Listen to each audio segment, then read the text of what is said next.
Diqqat, xalq tezkor xabar. Toshkentda zilzila sodir bo'ldi.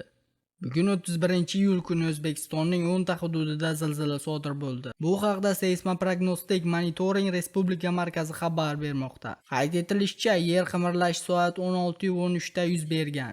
Magnitudasi 2,8, chuqurligi 5 kilometr. Zilzila epitsentri Toshkentdan 11 kilometr shimoliy-g'arbda joylashgan. Toshkent viloyatining Zangiota tumani koordinatalari 41,32 daraja shimoliy kenglik, 69,11 daraja sharqiy uzunlik. O'zbekiston Respublikasi hududida sezilish kuchi: Uchtepa tumanida 3 ball 6 km, Shayxontohur tumanida 2-3 ball 8 km, Chilonzor tumanida 2-3 ball 9 km, Olmazor tumanida 2 ball 10 km, Zangiota tumanida 2 ball 11 km, Toshkent shahrida 2 ball 11 km, Yakkasaroy tumanida 2 ball 13 km, Sergeli tumanida 2 ball 15 km, Mirobod tumanida 2 ball 15 km, Yunusobod tumanida 2 ball 15 km.